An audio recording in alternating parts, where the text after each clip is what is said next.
दोस्तों, आप सभी जानते हैं कि रामायण हिंदुओं का एक पवित्र ग्रंथ है। लेकिन रामायण का मूल रहस्य क्या है? रामायण क्या है? अगर कभी आप पढ़ें और समझें तो अपने आंसुओं पे काबू रखिएगा। रामायण का एक छोटा सा वृत्तांत है, शायद उसी से आपको कुछ समझा सकूं। एक रात की बात है, माता कौशल्या जी को सोते में अपने महल की छत पे किसी के चलने की आहट सुनाई दी। नींद खुल गई। पूछा, कौन है? मालूम पड़ा श्रुतकीर्ति, जो उनकी सबसे छोटी बहू। माता कौशल्या जी ने उन्हें नीचे बुलाया। श्रुतकीर्ति जी नीचे आई और चरणों में माँ के प्रणाम कर खड़ी रह गई।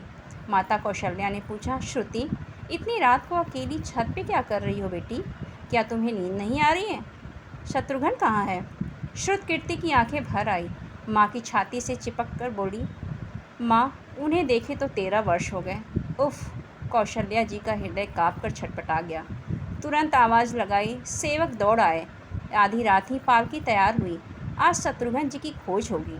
माँ चली। आपको मालूम है शत्रुघ्न जी कहाँ मिले? अयोध्या जी के जिस दरवाजे के बाहर भरत जी नंदीग्राम में तपस्वी होकर रहते थे, उसी दरवाजे के भीतर एक पत्थर की शिला है। उसी शिला पर अपनी बाँह का तकिया बनाकर लेटे मिले। माँ सिरहाने बैठ गई। बालों में हाथ फिराया तो शत्रुघ्न जी की आंखें खुल गई। बोले, माँ, आपने क्यों कष्ट किया? मुझे बुलवा लिया होता। माँ ने कहा, शत्रुघ्न बेटा यहाँ क्यों? शत्रुघ्न जी की रुलाई फूट पड़ी। बोले, माँ, भैया राम जी पिताजी की आज्ञा से वन चले गए। भैया लक्ष्मण भी उनके पीछे चले गए। भैया भरत जी भी नंदीग्राम में हैं। क्या ये महल, ये रथ, ये राजसी वस्त्र विधाता ने मेरे लिए ही बनाए हैं? माता कौशल्या जी निरुत्तर रह गई।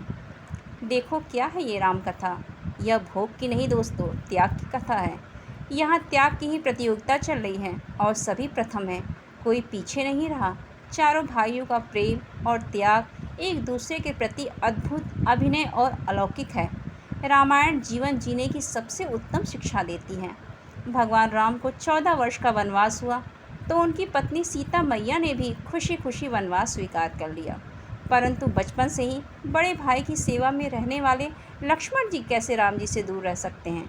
माता सुमित्रा से आज्ञा ले ली वन जाने की। परंतु जब पत्नी उर्मिला के कक्ष की ओर बढ़ रहे थे तो सोच रहे थे कि माँ ने तो आज्ञा दे दी, परंतु उर्मिला को कैसे समझाऊंगा, क्या बोलूँगा उससे? यही सोचकर लक्ष्मण जी जैसे ही अपने कक्ष में पहुँचे तो देखा उर्मिला जी आरती का थाल लेके खड़ी थी और बोली, आप मेरी चिंता छोड़ दीजिए प्रभु। श्री राम की सेवा में वन को चले जाइए। मैं आपको नहीं रोकूंगी स्वामी। मेरे कारण आपकी सेवा में कोई बाधा ना आए, इसीलिए साथ जाने की भी जिद नहीं करूंगी। लक्ष्मण जी को कहने में जो संकोच हो रहा था, वह उनके कहने के पहले ही उर्मिला समझ गई और उनके संकोच को बाहर निकाल दिया। वास्तव में यही तो पत्नी धर्म है। पति संकोच में पड़े उससे पहले ही पत्नी उसके मन की बात जानकर उसके संकोच को बाहर निकाल दे। लक्ष्मण जी तो चले गए, परंतु 14 वर्ष तक उर्मिला ने एक तपस्विनी की भांति कठोर तप किया। वन में प्रभु श्री राम, माता सीता की सेवा में लक्ष्मण जी कभी सोए नहीं, परंतु उर्मिला ने भी अपने महलों के द्वार कभी बंद नहीं किए और सारी रात जाग जाग कर उस दीपक की लौ को बुझने नहीं दिया।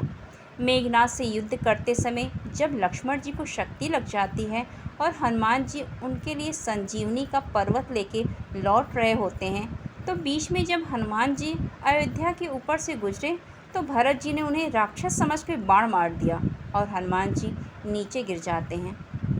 तब हनुमान जी सारी कहानी भरत जी को सुनाते हैं कि कैसे रावण सीता जी को हर ले गया। लक्ष्मण जी युद्ध में मूर्छित हो गए। यह सुनते ही कौशल्या जी कहती हैं, राम को कहना कि लक्ष्मण के बिना अयोध्या में पैर कभी मत रहना, राम वन में ही रहे। ऐसी है माँ की ममता। माता सुमित्रा कहती हैं, राम से कहना कि कोई बात नहीं, अभी शत्रुघ्न है, मैं उसे भी भेज दूंगी। मेरे दोनों पुत्र राम सेवा के लिए ही तो जन्मे हैं। माताओं का प्रेम देखकर हनुमान जी की आंखों से अश्रुधारा बह निकली। परंतु जब उन्होंने उर्मिला जी को देखा तो सोचने लगे, सारे लोग दुखी हैं, यह क्यों एकदम शांत और प्रसन्न खड़ी दिख रही हैं? क्या इन्हें अपने पति के प्राणों की कोई चिंता नहीं? हनुमान जी पूछते हैं, हे देवी, आपकी प्रसन्नता का कारण मैं जान सकता हूँ? आपके पति के प्राण संकट में हैं। सूर्य उदित होते ही सूर्य कुल का दीपक बुझ जाएगा। उर्मिला जी का उत्तर सुनकर तीनों लोगों का कोई भी प्राणी उनकी वंदना किए बिना नहीं रह सकता।